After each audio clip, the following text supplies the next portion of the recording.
In the unforgiving mountains of Colorado, where elite military training pushes soldiers beyond their limits, everyone knew Sarah Martinez as just the quiet camp nurse who bandaged cuts and handed out aspirin. For 3 years, she had moved through the training facility like a shadow, her soft voice and gentle hands earning nothing more than polite nods from hardened instructors and cocky recruits.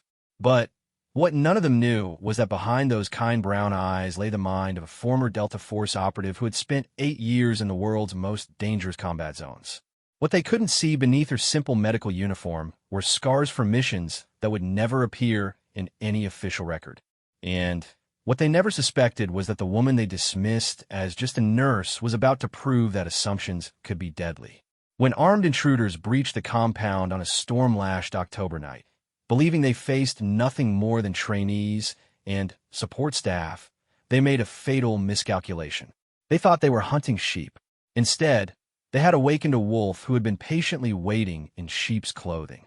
This is the true story of how one woman's carefully hidden past collided with a present moment of deadly crisis, and how a group of young soldiers learned that sometimes the most dangerous person in a room is the one you never see coming. Sarah Martinez arrived at her shift that Tuesday morning the same way she had for the past 3 years at the Rocky Mountain Training Facility. Her worn Honda Civic crunched over the gravel parking lot at exactly 6:30, and she walked through the main gate with her medical bag slung over one shoulder, nodding politely to the guards who barely looked up from their coffee. The morning air was crisp with the promise of autumn, and fog still clung to the pine trees that surrounded the military compound. Sarah pulled her cardigan tighter around her shoulders as she made her way to the medical building, a small concrete structure tucked behind the main barracks. Her footsteps echoed softly in the empty hallway as she unlocked the door to what everyone simply called the clinic. Inside, she went through her familiar routine. Check the supply inventory. Review the duty roster for the day's training exercises. Prepare the standard first aid supplies that would inevitably be needed when 200 eager recruits push themselves beyond their limits in the Colorado wilderness. It was predictable work, and Sarah had learned to find comfort in its steady rhythm. She was organizing bandages when the first casualty of the day arrived. Private Johnson limped through the door, supported by his training partner, both of them muddy and breathing hard from the morning's obstacle course. "Twisted my ankle on the rope climb, ma'am," Johnson said, wincing as he settled onto the examination table. "Sergeant Williams said to come see you." Sarah's hands were gentle but efficient as she examined the injury. She had performed this same assessment hundreds of times, feeling for broken bones, testing the range of motion, evaluating the severity of the sprain. Her touch was professional and caring, earning her a grateful smile from the young soldier. "It's not serious," she assured him, reaching for an ice pack and elastic bandage. "Stay off it for the rest of today, keep it elevated when you can, and you should be fine by tomorrow. No more obstacle courses until I clear you." Private Johnson nodded eagerly, clearly relieved. As Sarah wrapped his ankle, he chatted about the training exercises, complaining good-naturedly about the demanding physical requirements and the drill instructors who seemed determined to break every recruit who walked through their doors. "This place is intense," he said, watching Sarah work. "But I guess you see all the worst of it, huh? All the injuries and washouts." Sarah smiled without looking up from the bandage. "I see young people pushing themselves to become something better. That's worth a few scraped knees." After Private Johnson left, Sarah returned to her quiet routine. She updated his medical file, noting the injury and treatment, then prepared for the next inevitable visitor. The morning passed in a series of small medical dramas. A recruit with a suspicious rash that turned out to be poison ivy, another with a persistent cough that earned him a day of rest and strict instructions to stay hydrated, a trainee who had been stung by wasps during a field exercise and needed monitoring for allergic reactions. Each patient received the same careful attention, the same gentle treatment, the same soft-spoken reassurance. Sarah had perfected the art of being simultaneously professional and maternal, earning trust through competence and kindness. The recruits left feeling better, not just physically, but emotionally, comforted by her calm presence in an environment designed to challenge and intimidate.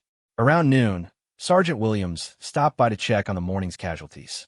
He was a career military man with 30 years of experience and scars to prove it, but he had developed genuine respect for the quiet nurse who kept his trainees healthy and ready. "How's our ankle injury?" he asked, settling into the chair across from Sarah's desk. "He'll be fine by tomorrow," Sarah replied, not looking up from her paperwork. "Just needs to rest it today." Sometimes the enthusiasm gets ahead of the conditioning. Williams chuckled. "Story of every recruit I've ever trained.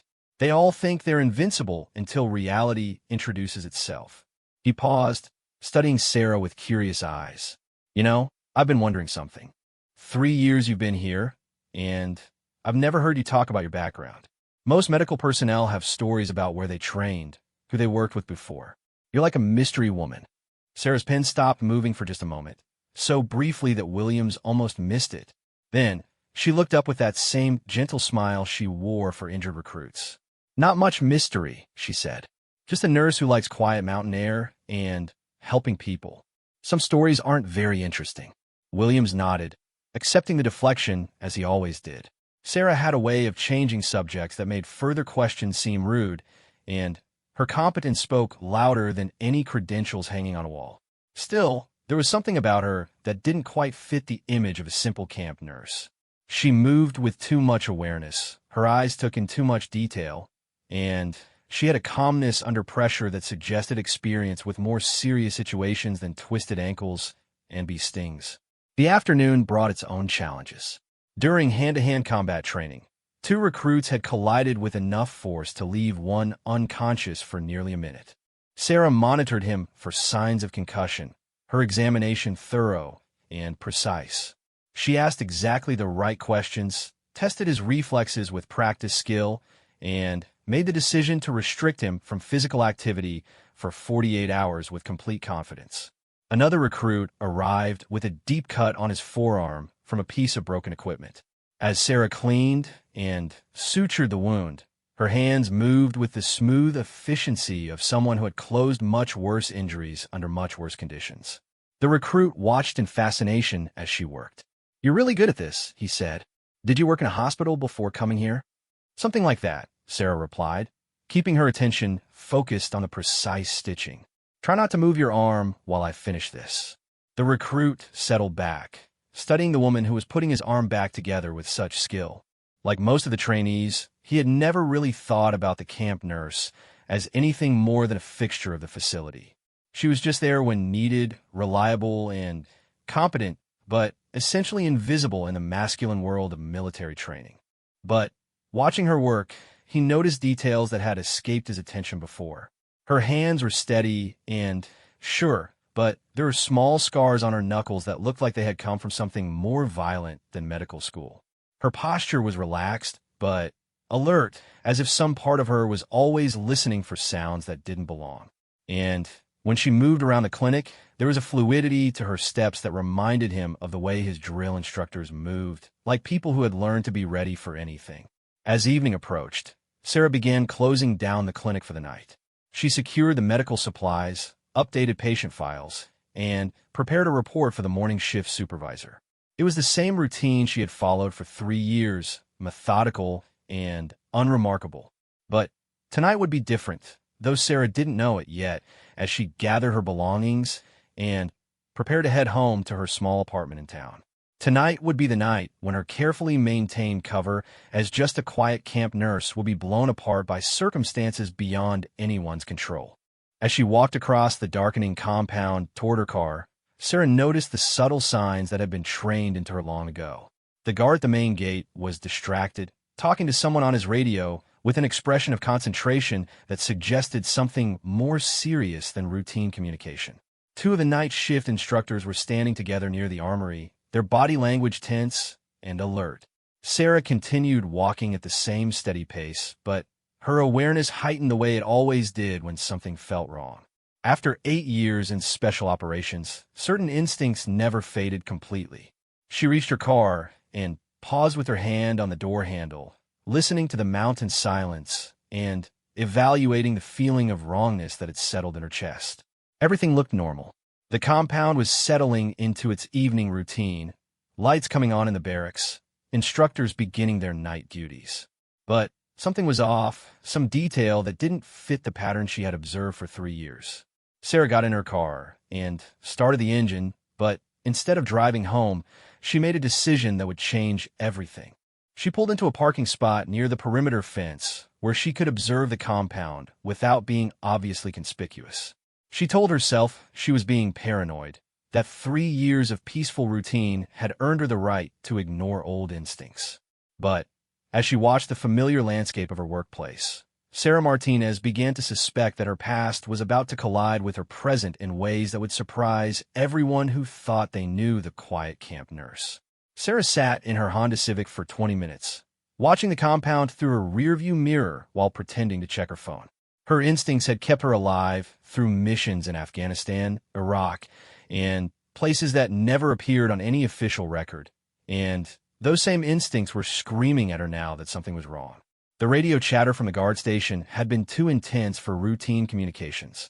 The body language of the night shift instructors suggested they were dealing with something more serious than a homesick recruit or a minor disciplinary issue.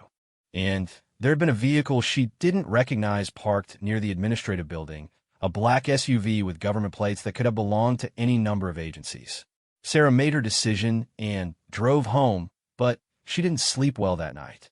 She lived alone in a modest apartment 15 minutes from the base, a carefully chosen distance that allowed her to maintain separation between her work life and her private life.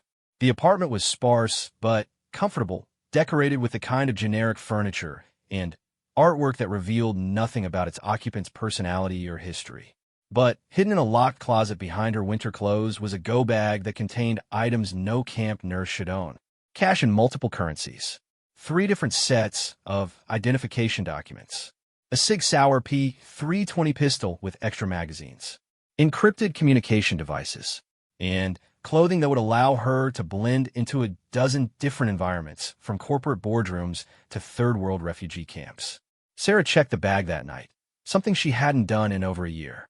Her fingers moved automatically through the familiar inventory, muscle memory taking over from conscious thought. Everything was exactly as she had left it, ready for a life she had tried to leave behind. She returned to work the next morning with heightened awareness, arriving 15 minutes early to observe the compound before beginning her shift. The black SUV was gone, but there was a tension in the air that hadn't been there before. The guards were more alert, the instructors were having hushed conversations, and there was an undercurrent of concern that experienced military personnel couldn't quite hide from someone who knew how to read the signs. Private Johnson returned for a follow-up examination of his ankle, chatting as usual while Sarah removed the elastic bandage and tested his range of motion. But this time, his casual conversation included details that made her internal alarm bells ring louder. "Weird thing happened yesterday after I saw you," he said, flexing his ankle experimentally. "Some guys in suits showed up asking questions about the facility. Security protocols, personnel files, training schedules. Sergeant Williams looked like he wanted to throw them off the mountain." Sarah kept her expression neutral while her mind processed this information. Federal agents conducting facility inspections wasn't unusual, but the timing felt wrong. The tension in the air, the secretive conversations, the careful way everyone was avoiding certain topics. "Did they say what agency they were with?" she asked, her voice carrying just the right amount of casual curiosity. Johnson shrugged. "Nobody said, but they looked serious, you know? Like they weren't here for a routine inspection. More like they were investigating something specific." After Johnson left, Sarah found excuses to move around the compound more than usual. She delivered medical supplies that didn't need immediate delivery, checked on equipment that was functioning perfectly, and made herself visible in areas where conversations were happening. Her training had taught her to gather intelligence without appearing to do so, and those skills serve her well now. From fragments of overheard conversations and careful observation of body language, Sarah began to piece together a concerning picture. There had been intelligence suggesting a potential security threat to the facility. The nature of the threat remained unclear, but it was serious enough to warrant federal investigation and heightened security protocols. Sergeant Williams found her organizing medical supplies that afternoon, his expression troubled in a way she had never seen before. "Sarah, I need to ask you something, and I need you to be completely honest with me," he said, closing the clinic door behind him. Her hands continued their methodical sorting while her mind raced through possibilities. "Of course, Sergeant. What's on your mind?" "Yesterday's visit from the federal agents got me thinking about personnel security. Background checks, that kind of thing. I realize I don't actually know much about your history before you came here. Your file is surprisingly thin for someone with your level of medical competence." Sarah met his eyes directly, projecting the calm confidence that had gotten her through countless dangerous situations. "I've always been a private person. My qualifications speak for themselves, don't they? 3 years without a single complaint or incident." Williams nodded slowly. "That's true. Your work has been exemplary. But these agents were asking specific questions about all personnel, especially anyone with access to sensitive areas or information. They seemed particularly interested in anyone whose background might not be completely transparent." The conversation was interrupted by the arrival of 2 recruits who had managed to get into a fight during afternoon training. One had a split lip and bruised ribs. The other sported what was going to be a spectacular black eye. Sarah treated their injuries with her usual professional competence while Williams supervised, but she could feel his watchful attention in a way that hadn't been there before. After the recruits left, Williams lingered in the clinic, clearly wanting to continue their conversation, but uncertain how to proceed. Sarah decided to take control of the situation before his suspicions could develop further. "Sergeant, if there's a security concern, maybe I should know about it," she said, projecting concerned professionalism. "If there's a threat to the facility, it could affect medical operations. I need to be prepared." Williams studied her for a long moment, clearly weighing how much to reveal. "There's intelligence suggesting someone might be targeting this facility. We don't know who or when, but the threat level is being taken seriously. I need to know that everyone on my team can be trusted completely." Sarah felt a chill that had nothing to do with the mountain air. If there really was a threat to the facility, her carefully maintained cover was about to become a liability. She could continue playing the role of concerned camp nurse, or she could start preparing for the possibility that her past skills might be needed. "You can trust me, Sergeant," she said, and meant it more than he could possibly know. "If there's a threat to this facility, I'll do whatever is necessary to protect the people here." Williams nodded, apparently satisfied with her response, but Sarah could see the questions still lingering in his eyes. As evening approached, and she prepared to leave for the day, she made another decision that would have consequences she couldn't foresee. Instead of going home, Sarah drove to a small diner 20 miles from the base, where she could use a secure internet connection without risking exposure. She accessed encrypted networks she hadn't touched in 3 years, using passwords and protocols that should have been deleted from her memory, but remained as clear as if she had used them yesterday. The intelligence she found confirmed her worst fears. There was chatter in terrorist networks about an operation targeting a military training facility in Colorado. The details were vague, but the timing suggested something imminent. More troubling was evidence that the threat had inside information about facility security protocols and personnel schedules. Sarah returned to her apartment with a weight of knowledge she couldn't share and decisions she didn't want to make. She had spent 3 years building a peaceful life, treating injured recruits, and finding satisfaction in simple medical work. But that life was about to be tested by circumstances that would force her to choose between maintaining her cover and protecting innocent people. She spent the night cleaning and checking weapons she had hoped never to use again, preparing for possibilities she had tried to forget. Her hands moved with automatic precision through routines that had been drilled into her through years of specialized training. Disassemble, clean, reassemble, load, secure. The familiar ritual was both comforting and terrifying. Outside her window, storm clouds gathered over the mountains, and Sarah Martinez understood that her quiet life as a camp nurse was about to end in ways that would surprise everyone who thought they knew her. The only question now was whether she could protect her cover long enough to protect the people who had become, without her realizing it, something very much like family. The storm arrived on Friday evening with a fury that only mountain weather could deliver. Sarah watched through her apartment window as lightning split the sky above the peaks, and thunder rolled across the valley like artillery fire.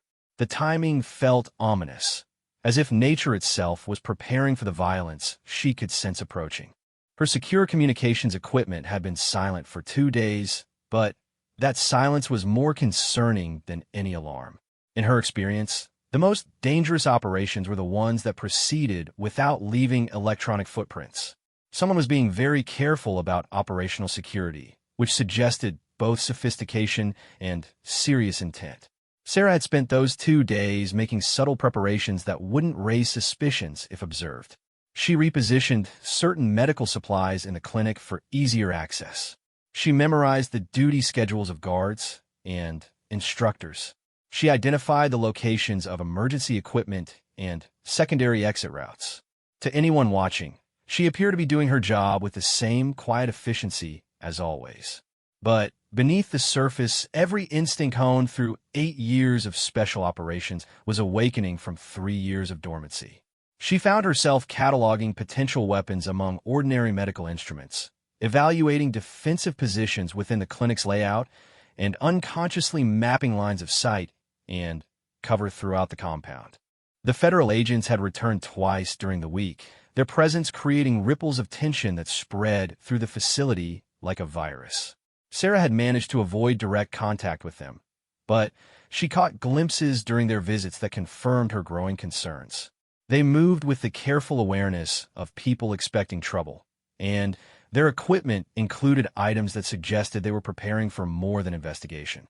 Sergeant Williams had grown increasingly suspicious of everyone, his natural protectiveness sharpened by the knowledge that his facility and his personnel might be targets. Sarah could see the stress taking its toll on him as he tried to maintain normal training operations while implementing security measures that couldn't be made obvious to potential inside threats. On Friday afternoon, as the storm clouds began building over the mountains, Williams approached Sarah with a request that confirmed her worst fears. "I need you to work this weekend," he said, his expression grim. "We're implementing enhanced security protocols, and I want medical personnel on site around the clock. Can you handle the overnight shift Saturday into Sunday?" Sarah agreed without hesitation, though her mind immediately began calculating the implications. Enhanced security meant they expected trouble soon. Overnight coverage suggested they thought it might happen during reduced staffing hours. And the fact that Williams specifically wanted her on duty meant either he trusted her completely or he wanted to keep potential threats where he could watch them. As she drove to the facility Saturday evening, Sarah's Honda Civic carried cargo that would have raised serious questions if discovered. Carefully concealed beneath medical supplies and personal items were tools of her former trade. The Sig Sauer pistol was holstered under her loose medical jacket. Extra magazines were hidden in pockets designed for stethoscopes and medical instruments. A tactical knife was secured against her forearm beneath her sleeve. More importantly, she carried knowledge that could mean the difference between life and death for everyone at the facility. Her intelligence gathering had revealed additional details about the potential threat. 3 to 5 hostiles, likely with military training. Their objective appeared to be acquiring classified training materials and personnel files rather than causing mass casualties. But Sarah knew how quickly such operations could turn deadly if they met unexpected resistance. The compound felt different as she walked from her car to the medical building. Security was obviously heightened, but in ways designed to look routine to casual observation. Additional guards were posted at key locations, but they were dressed as maintenance workers or night shift supervisors. Electronic surveillance had been enhanced, evidenced by new equipment installed in locations where it would be minimally visible. Inside the clinic, Sarah went through the motions of preparing for a normal overnight shift while actually arranging her workspace for combat operations. Medical instruments were positioned for potential use as weapons. Furniture was subtly repositioned to provide cover and concealment. Emergency communication equipment was tested and placed for rapid access. Around 10 o'clock, Private Johnson appeared at her door with what appeared to be a minor injury from evening training exercises. Sarah treated a small cut on his hand, while noting the tension in his posture and the way his eyes kept moving to the windows. "Nervous about something, private?" she asked, applying antibiotic ointment with steady hands. Johnson glanced around the clinic before speaking in a lower voice than usual. "The instructors are acting strange tonight. More alert, you know? Like they're expecting something to happen. And they're definitely more guard around than usual, even if they're trying to hide it." Sarah finished bandaging his hand while considering how much to reveal. The young soldier was observant and already suspicious that something was wrong. In a crisis situation, his alertness might be valuable, but his lack of training could also make him a liability. "Just follow orders and stay aware of your surroundings," she advised, her tone suggesting both professional concern and something deeper. "If anything unusual happens tonight, don't try to be a hero. Find cover and let the trained personnel handle it." Johnson studied her face, clearly picking up on the undercurrent of seriousness in her words. "You know something, don't you, about what's going on around here?" Before Sarah could respond, the lights in the clinic flickered and went out. Emergency lighting kicked in a moment later, bathing everything in an eerie red glow. Outside, she could hear the storm intensifying, but mixed with the thunder was another sound that made her blood run cold. The distinctive whine of communication equipment being jammed.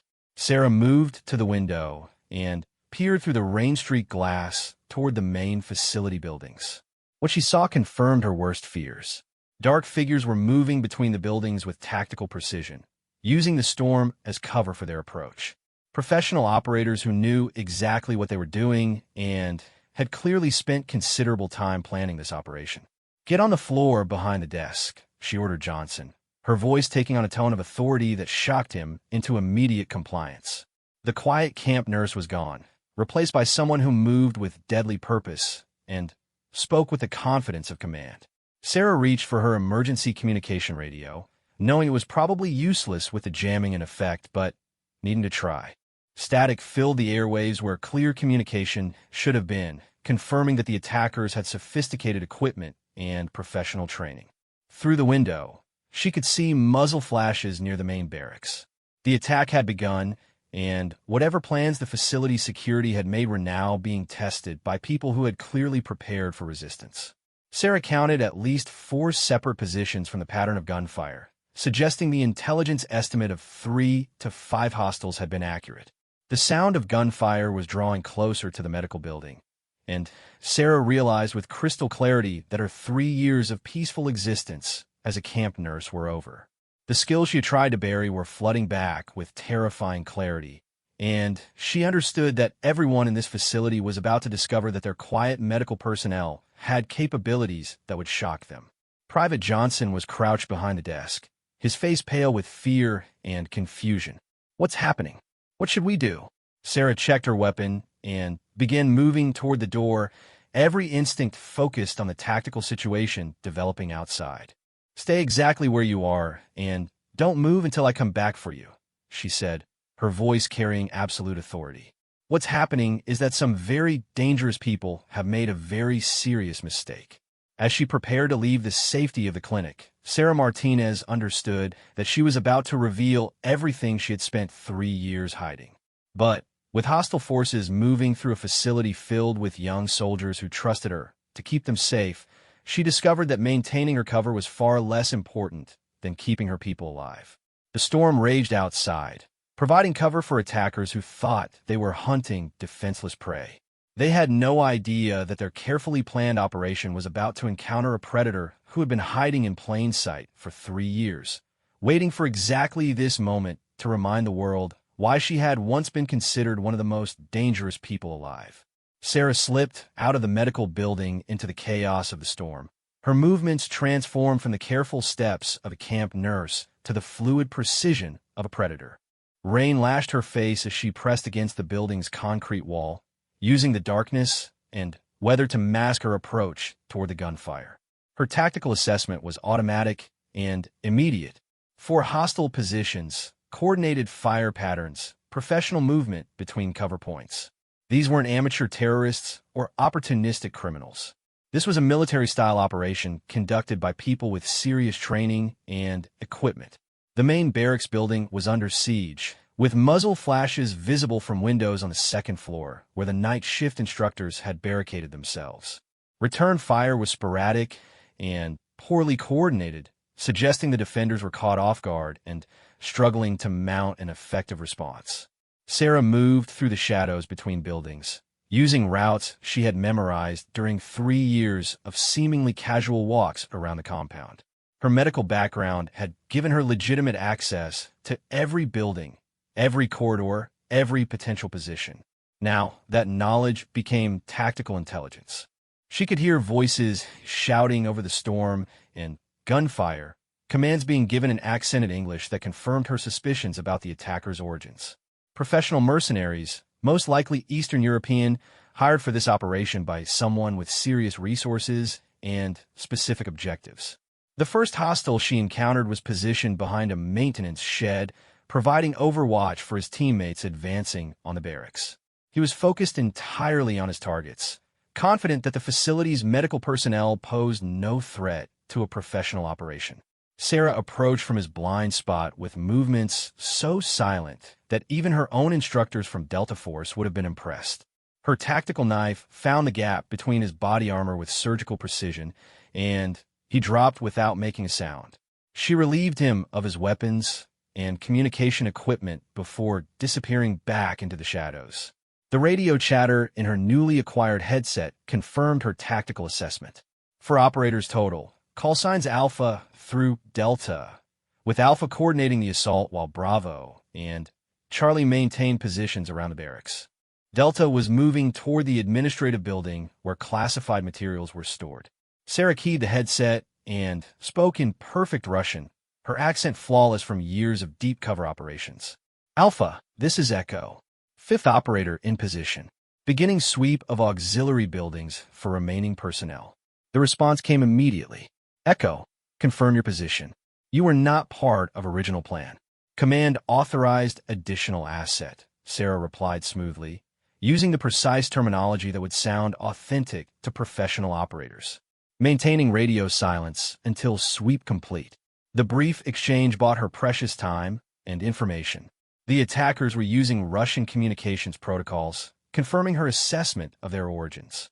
More importantly, they had accepted her as a friendly operative, giving her freedom of movement until they discovered their mistake. She used that freedom to position herself near the administrative building where Delta was attempting to breach the secure storage area. The lone operator was focused on his task, using specialized equipment to defeat electronic locks while maintaining watch on his approaches. Sarah observed him for 30 seconds, noting his equipment, his positioning, and his tactical habits. He was methodical and professional, but he had made the same mistake as his teammates. He had assumed the facility contained only legitimate military personnel and support staff. Her approach was swift and silent, using techniques that had made her legendary among special operations communities. Delta never saw her coming, never had a chance to raise an alarm or warn his teammates. Sarah secured his equipment and weapons, then began moving toward the barracks where the main assault was concentrated. The radio chatter in her headset was becoming increasingly urgent. Alpha was demanding status reports from his missing operators, and the lack of response was making him suspicious. Sarah had perhaps 2 minutes before the remaining attackers realized something was wrong. She used those minutes to position herself with overlapping fields of fire on both remaining hostile positions. Bravo was behind a concrete barrier near the motor pool, while Charlie had taken cover behind an overturned vehicle. Both were maintaining steady fire on the barracks, keeping the defenders pinned down while Alpha coordinated their assault.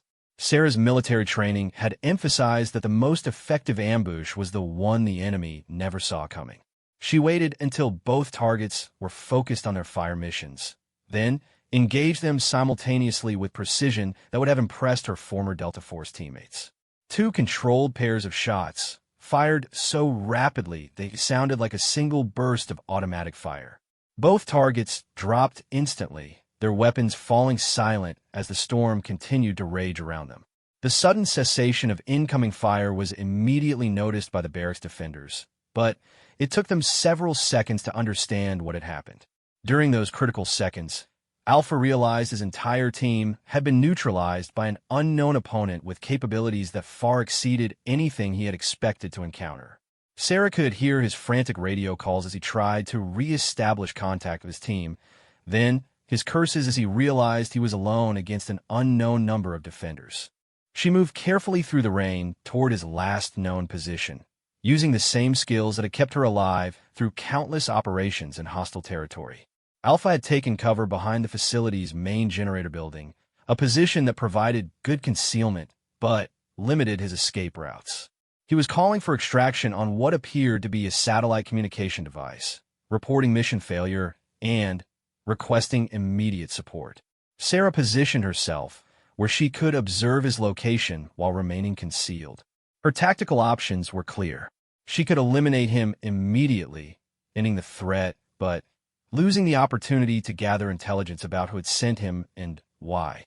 Or she could attempt to take him alive, risking complications, but potentially learning crucial information about future threats. The decision was made for her when Alpha began moving toward the medical building where Private Johnson was still hidden. Whether he intended to take hostages or eliminate witnesses, Sarah couldn't allow him to reach the clinic. She intercepted him between the generator building and the medical facility, emerging from the shadows with her weapon trained on his center mass.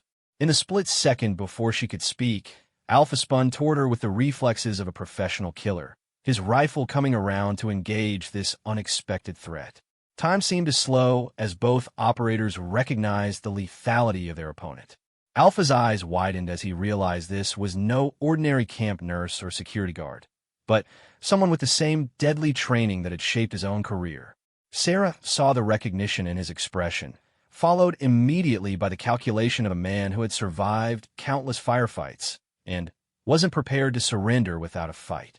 The confrontation lasted less than 3 seconds, but those seconds contain a lifetime of training, experience, and split-second decisions that would determine not only Sarah's survival, but the safety of everyone else in the facility.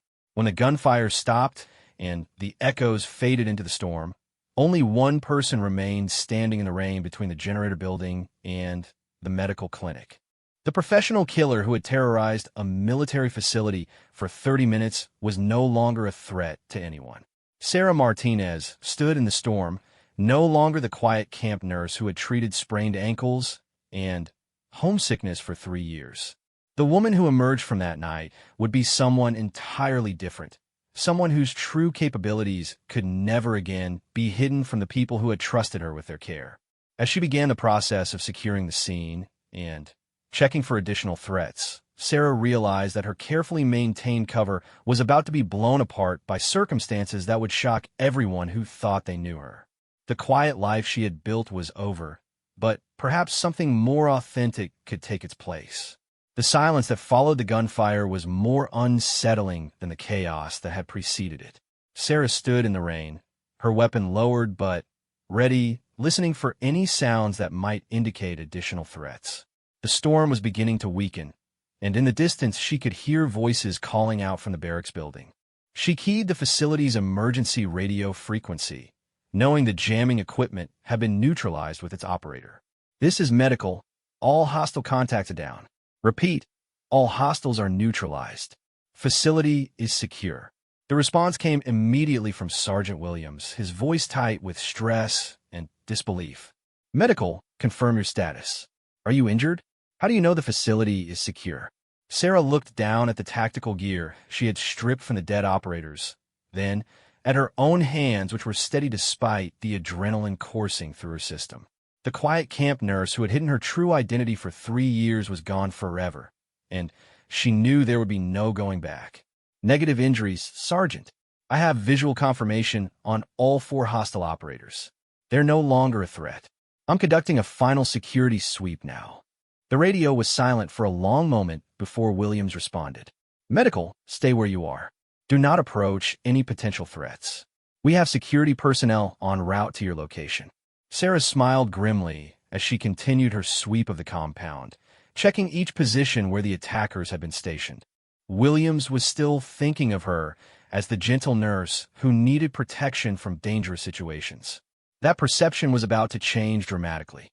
She found Private Johnson exactly where she had left him, crouched behind the desk in a medical clinic with his face pale and his hands shaking. When she entered the building, his relief was palpable, but there was also something else in his expression. He was looking at her differently, seeing details he had missed before. "Are you all right?" she asked, holstering her weapon and kneeling beside him with the same gentle concern she had always shown her patients.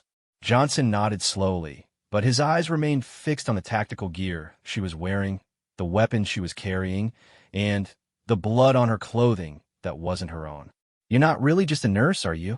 Before Sarah could respond, the clinic door burst open and Sergeant Williams entered with 3 heavily armed security personnel.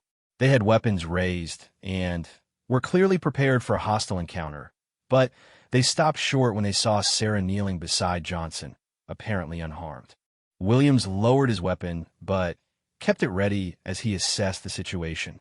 "Sarah, what the hell happened out there? How did you neutralize 4 armed hostiles?"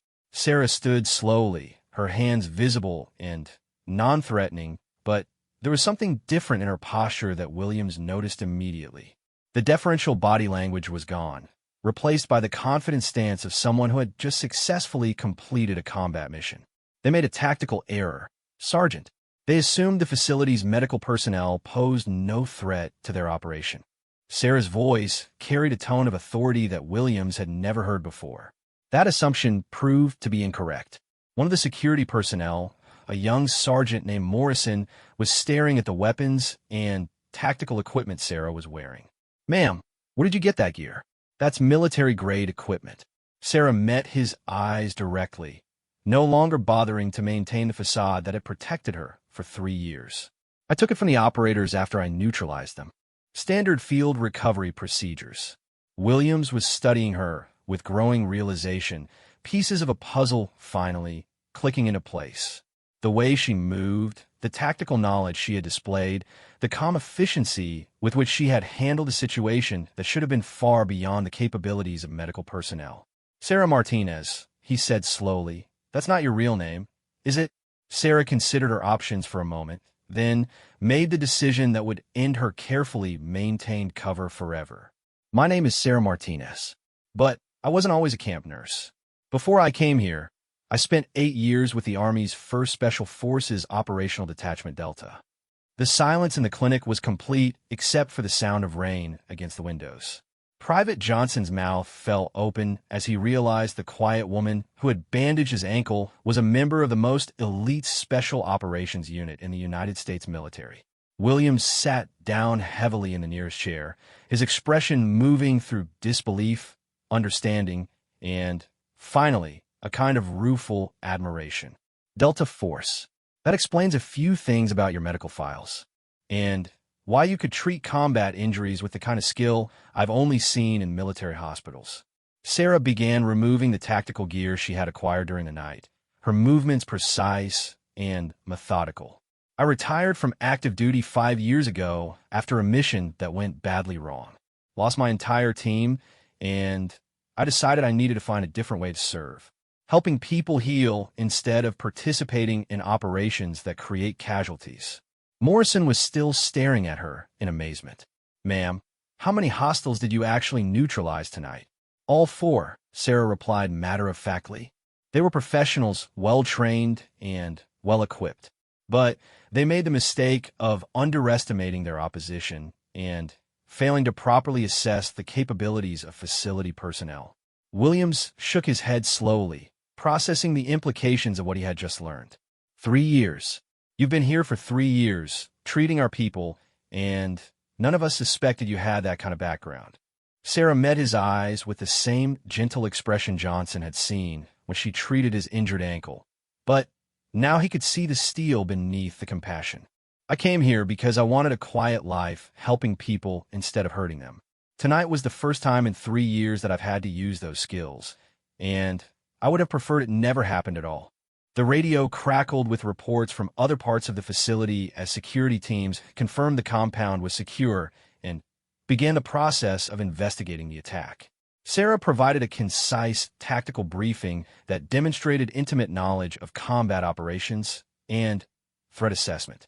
Private Johnson listened in fascination as the woman he had thought of as just a nurse described the attacker's equipment, tactics, and probable objectives with the precision of a professional military intelligence analyst.